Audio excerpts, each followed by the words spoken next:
डाग दिले. सकुला कसं कळलं? एक लक्षात ठेव, सहानुभूती मिळवण्यासाठी जर कोणाला काय बोललीस तर आज जिभेला डाग दिलाय, उद्या जिभेचा तुकडा पडेल. कळलं का?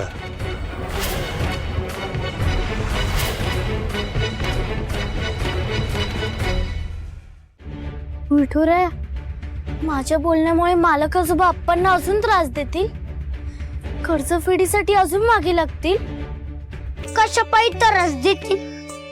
आणि आपण घाबरायचं नाही, त्या राक्षसांना धडा शिकवायचा. पांडू, तू विठुरायाच्या मागणं का बोलतोयस? मला ठाऊक आहे तूच आहेस. आधी बाहेर आहे, तू बाहेर आहे बघू. तू बी आता बुडगीवानी चिडायला लागलीस, पण ते रागवणं बुडगीला शब्द तुला नाही. अशी वरडलीस की तू चांगली दिसत नाही, म्हणजे कोणी बी वरडलं की चांगलं दिसत. मग तू सरळ समोरून का नाही बोललास म्हणून मी चिडले. आपल्या मनातलं मला सांगायचं सोडून तुझ्या कायला कशा पायी सांगत बसलीस ग? म्हणजे युगत देतो मी आणि कळते की कायच. आता भांडत बसणार आहेस की ऐकणार आहेस? बोल बोल बोल. बाहेर आहे तू आधी. हॅलो.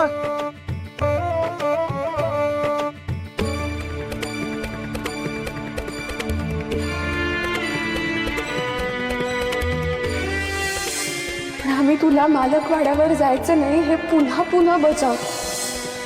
तो माणूस नाहीच आहे अगं, तो मालक राक्षस आहे.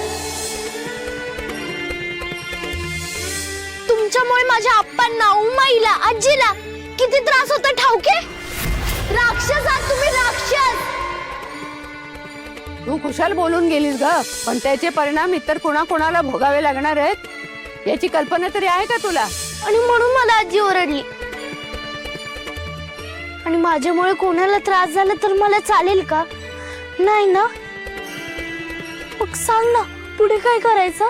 त्याचं आता काय नाही करू शकत. म्हणजे? अगं म्हणजे आता तू बोलली ते माघारी कसं फिरवायचं? गाड आहे का तो?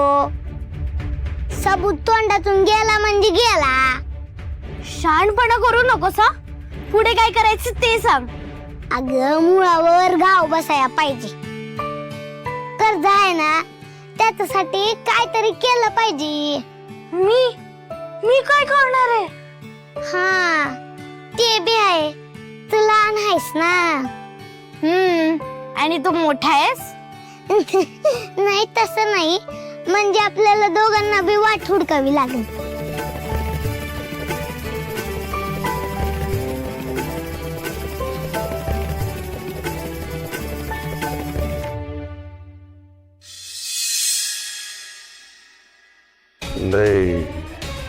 लय चढलाय शिवप्पा. मालक, अवघ्या म्हणजे सगळ्या राहाळामध्ये शिवप्पन त्याच्या पोरीनं वाभाडे काढलेत. असा बकरा झालाय सगळीकडे. आगीत तेल वाचायला आली आहे का पगडी? गप बसायचं, गप बसायचं. नाही तर बघितलं नाही खूपस मग ज्या थोबाडानं तारी तोडलत ना, त्या थोबाडावर मारून घ्या. या मारून. काय चापट पोळा मारताय काय? हे दोंडू, तुझा हात किती कडक आहे, दाखव पगडीला. दाखव. नको नको, मी मारतो जोरात मारतो.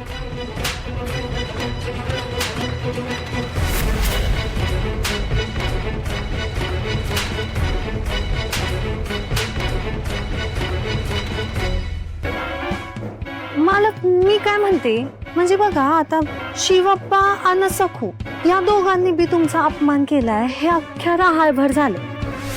अहो म्हणजे आपण मानून घेऊ असं झालंय, मग अहो ऐकून तर घ्यावं मला काय म्हणायचंय ते. हा मला हे म्हणायचंय की एवढाच जर तोडा असल तर मरू देत की त्यांना. हा एवढी चढेल पण पाहिजेलच कशाला आपल्याला? आता मला सांगा मालक, तुम्हासनी चौथं लग्न करायचंय आणि ते बी ह्या वाड्याला वंशाचा दिवा पाहिजे म्हणून हे लग्न करायचे होय की नाही? अहो मग सकूच कशाला पाहिजे? हा मारू दे की त्या सकूला, तिला की सोनं लागलंय बाई. मालक अहो तिच्यापेक्षा सरस मुलगी शोधून देते. म्या स्वतः लग्न लावून देते तुमचं तिच्याशी. पण ते दळभद्री घराला सोडावं मालक.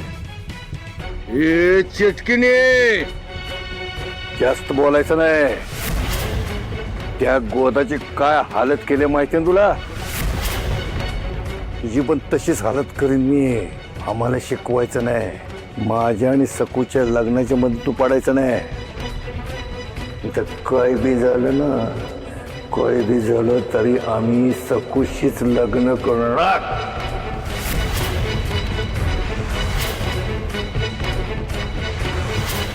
एवढं मन मोठं करून सल्ला दिला पण त्याचं काहीच नाही. उलट माझाच गळा धरताय काय? आता काय गप्प बसत नसते मी. आता बघतेच कसं लगीन होतंय तुमचं सखुशी. बघाच आता.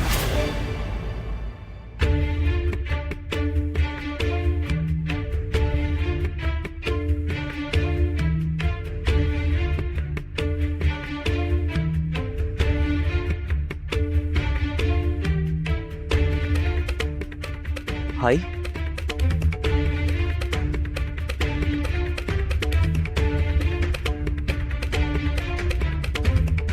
आप्पा, उमा, तुमच्याशी मला महत्वाचं बोलायचं आहे. आजचा प्रकार बघता गोष्टी टोकाला गेल्यात हे अगदी स्वच्छ आहे. यातला त्रागा आणि भावना हा भाग सोडून आता बघायलाच हवं. होय, या कर्जाचा सोक्षमोक्ष लावण्याशिवाय आपल्याकडे दुसरा पर्याय नाही. पण एक सांगतो, मी आकाश पाताळ एक करेन. आपण नक्की कर्ज फेडू. तुझ्या लक्षात येत नाही आप्पा.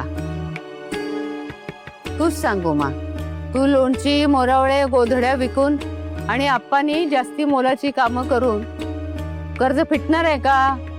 परिस्थिती आटोक्यात येईल का?